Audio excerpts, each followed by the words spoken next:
Ya.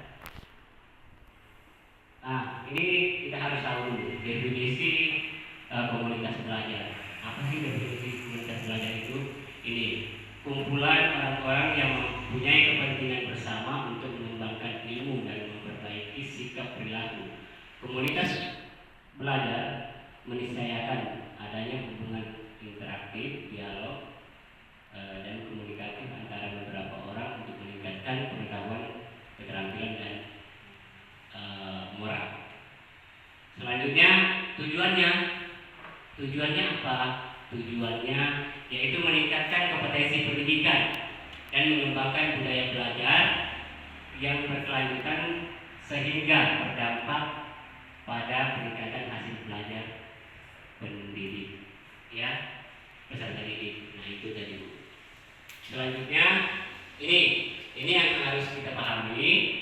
Ini ada beberapa indikator model sekolah bagi komunitas belajar. Mudah-mudahan SD 54 ini sebagai model sekolah apa? Sekolah model sekolah sebagai komunitas belajar. Yang pertama itu ada peningkatan kualitas belajar anak didik. Ya. Kenapa? Ya, peningkatan ketika gurunya sudah berkompeten, otomatis kualitas anak di SD 54 meningkat, sudah pasti. Terus yang kedua, meningkatkan yang bersifat terus menerus. Kita harus melakukan terus menerus. Komunitas ini kita jalankan terus, ya, sesuai dengan jadwal yang sudah kita sepakati. Oke. Terus yang ketiga, meningkatkan motivasi dan kreativitas. Otomatis guru yang sudah melakukan menjalankan komunitas, kita sama-sama diskusi, otomatis sudah kreativitasnya ada pasti, karena kita selalu berkolaborasi antara rekan-rekan guru lainnya. Selanjutnya, menumbuhkan keterampilan dan pemahaman. Sudah pasti apa yang kita bahas tentunya materi-materi atau hal-hal yang terkait atau permasalahan-permasalahan yang ada kita temui di sekolah kita. Itu meningkatkan dan keterampilan, menumbuhkan keterampilan dan pemahaman. Terus selanjutnya, meningkatkan tekad dan energi. Ya, kita semangat. Semangatnya gimana? Kita sama-sama mencari informasi, ya, mencari pengetahuan yang baru, ya, saling bertukar pengetahuan. Selanjutnya, menumbuhkan respon terhadap lingkungan luar. Otomatis ketika kita banyak melakukan hal-hal yang positif, otomatis di lingkungan kita, masyarakat yang melihat bahwa SD 54 itu sudah baik, bagus, sehingga mendorong minat masyarakat untuk menyekolahkan anaknya di SD 54. Selanjutnya, meningkatkan pelatihan dan program pengembangan seluruh anggota komunitas. Ini biasanya masuk di kita masih di lingkungan sekolah. Insya Allah kita akan mengadakan juga di lingkungan antar sekolah, yaitu diwadahi oleh kelompok kerja guru. Selanjutnya, meningkatkan peran sekolah dan partisipasi masyarakat yang lebih efektif. Nah, hubungan antara masyarakat dengan sekolah, gitu ya. Ya, kita melibatkan, seperti sudah ada kita rencanakan, kita akan melibatkan wali siswa pada saat nanti kita akan melakukan perpisahan kelas 6 dengan mengadakan bazar day. Nah, itu salah satu contoh. Kita sudah melibatkan, kita sudah kerjasama, ya. Nah, mudah-mudahan kedepannya kita selalu seperti ini, ya, sehingga hal yang negatif terhadap pandangan masyarakat terhadap sekolah kita tidak ada lagi. Oke. Selanjutnya yaitu ciri utama komunitas belajar. Iya, tentunya tentunya kolaboratif, inklusif, kegiatan berbasis keterlibatan dan didorong oleh minat bersama. Selanjutnya, nah elemen dasar komunitas ini elemennya ada 3. Yang pertama ini berfokus pada pembelajaran. Kita harus fokus kepada pelajaran untuk memberikan bimbingan terhadap siswa. Terus yang kedua, tanggung jawab kolektif. Kita harus sama-sama tanggung jawab kita ini, ya. Tanggung jawab kita berikan kepada anak kita yang namanya praktik-praktik baik seperti ini, ya. Ini akan mendorong semangat siswa, ya. Selanjutnya mengutamakan kolaborasi. Kita harus berkolaborasi, kerjasama gitu. Ketika menemukan kendala di sekolah, di kelas, ceritakan kepada teman-teman kita, rekan-rekan kita. Mungkin ada masukan-masukan terkait masalah apa yang kita hadapi, ya. Nah, itu ada 3 elemen dasar komunitas. Nah, oke. Kira-kira dari situ ada yang ditanyakan? Silakan. Terima kasih atas kesempatan yang telah diberikan. Adapun yang ingin saya tanyakan di sini, bagaimana cara membangun komunitas belajar di sekolah sehingga timbulnya kolaborasi antara guru, peserta didik dan orang tua siswa. Terima kasih.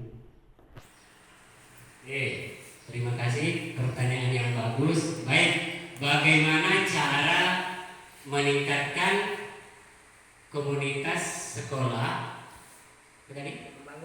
Membangun komunitas sekolah. Intinya bagaimana cara membangun komunitas sekolah? Ya, intinya gini, ada 3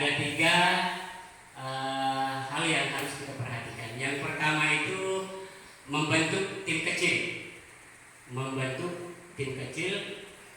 Terus yang kedua, telaah hasil belajar siswa. Nah, yang ketiga itu melakukan sosialisasi dan penguatan tentang pentingnya komunitas belajar. Ya, coba lagi ya. Oke, masih ada? Ya. Ya, sedikit saya mau bertanya, yaitu apa saja yang bisa kita dapatkan dari komunitas belajar? Oke, apa saja yang kita dapatkan dari komunitas belajar? Ya, tentunya kan sudah pasti yang namanya berkolaborasi sudah pasti kita dapatin. Ya, saling diskusi, terus praktik-praktik baik. Selanjutnya dengan meningkatkan kualitas, ya, meningkatkan kualitas pendidikan sehingga berdampak pada pendidikan, ya, berdampak kepada peningkatan kualitas peserta didik. Gitu ya, Pak Darmanto ya. Oke, terima kasih. Masih ada? 3. Nah, baiklah, selanjutnya saya ingin bertanya di sini Pak, karena dari tadi ada sudah dari teman-teman kita yang sudah bertanya, jadi ada beberapa hal di sini tentang nilai Pak ya. Nah, yang ingin saya tanyakan adalah apa saja nilai bersama dalam komunitas belajar yang ada di sekolah kita. Terima kasih. Oke, terima kasih, pertanyaan yang bagus. Ya, apa saja nilai? Apa saja nilai bersama dalam komunitas belajar di sekolah? Nah, nih yang jelas perilaku yang disepakati. Ya, perilaku yang disepakati untuk mendukung efektivitas komunitas, itu jelasnya Bapak Ibu, ya. Perilaku yang disepakati untuk mendukung efektivitas belajar, ya, itu udah pasti ya. Nah, itu ya Bu ya. Ada lagi kan? Ada lagi? Oke, kita lanjut.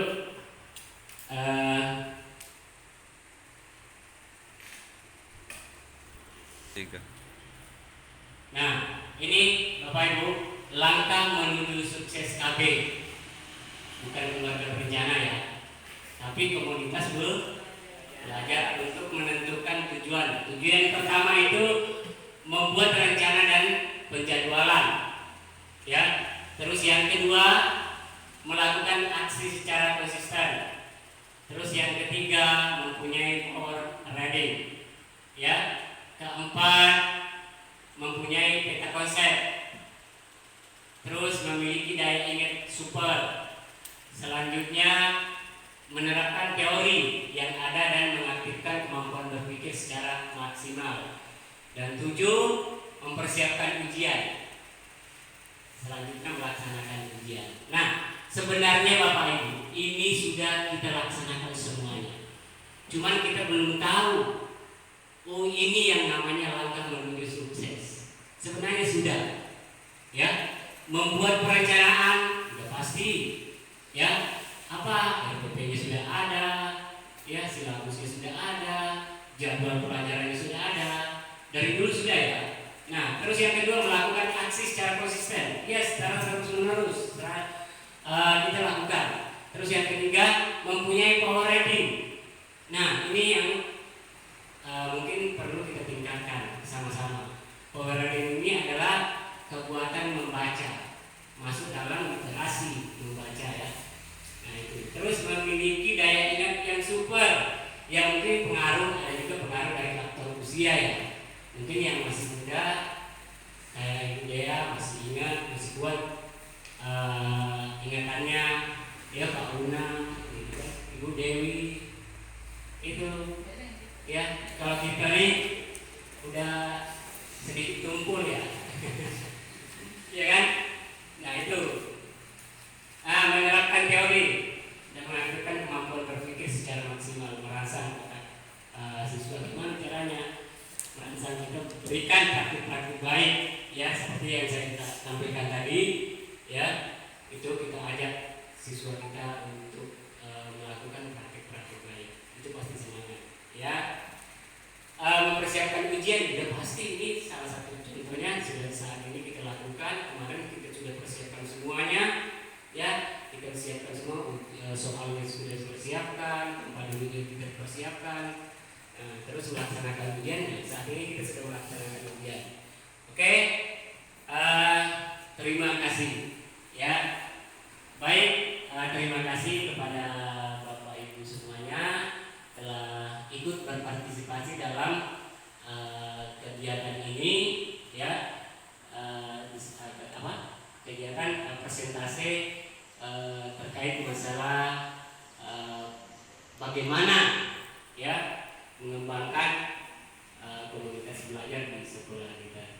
Dan mungkin hanya itu yang bisa saya sampaikan. Lebih dari itu saya mohon maaf. Billahi taufiq wal hidayah. Wassalamualaikum warahmatullahi wabarakatuh.